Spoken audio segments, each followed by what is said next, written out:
Olá, me chamo Carolina Eleonora Pilger, mestra em enfermagem pelo Programa de Pós-Graduação em Enfermagem da Universidade Federal de Santa Maria. Irei apresentar um material educativo intitulado Educação para a Morte no contexto de unidade de terapia intensiva neonatal. Orientações sobre o luto e acolhimento em situações de perda neonatal, parte 1, luto. Este material advém da pesquisa de dissertação Educação para a Morte, pesquisação com profissionais de enfermagem de uma unidade de terapia intensiva neonatal, orientado pelas professoras doutoras Silvana Bastos Corro e Graciela Dutra Sena. O material em questão se subdivide em 3 sessões. Este vídeo apresenta a primeira parte, que se trata sobre o luto.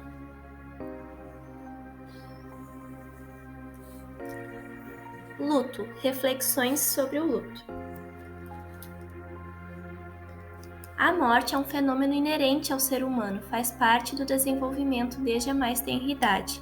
Trata-se de um evento inevitável na vida, estando relacionada ao término de um ciclo. Quando a morte ocorre em uma idade precoce, observa-se grandes impactos na vida de uma família, tanto em âmbito pessoal como conjugal, familiar e social.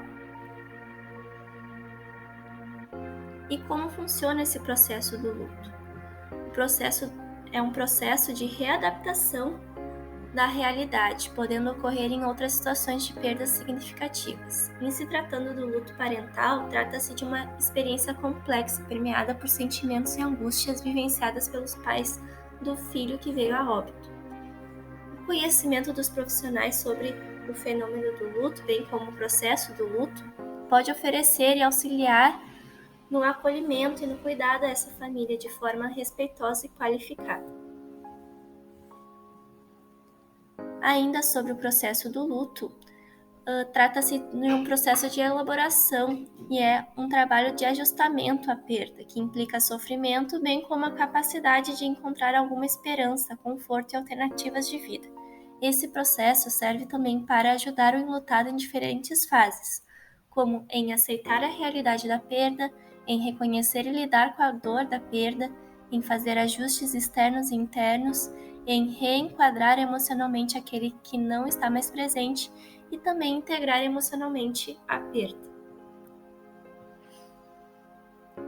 Autores ainda trazem sobre modelos de orientação sobre o luto.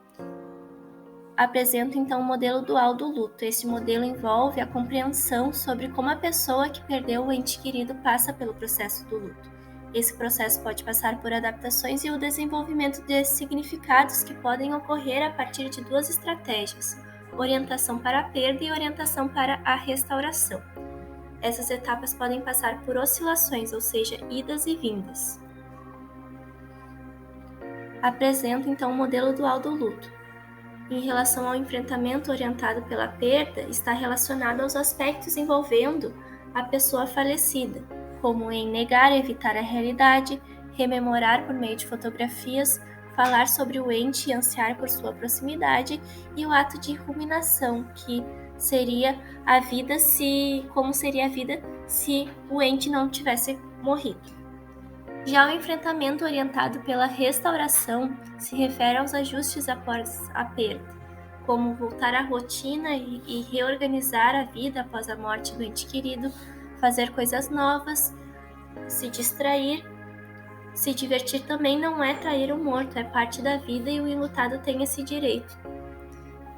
Então, os autores falam sobre essas oscilações entre o enfrentamento orientado pela perda e o enfrentamento orientado pela restauração. E existe realmente um prazo de validade diante desse processo de luto? Não há como definir um tempo para o fim do luto. Para as famílias enlutadas, o tempo não é linear. O luto pode durar anos. Cada um sente de uma maneira, então não é necessário permitir que cada um elabore o luto em seu ritmo.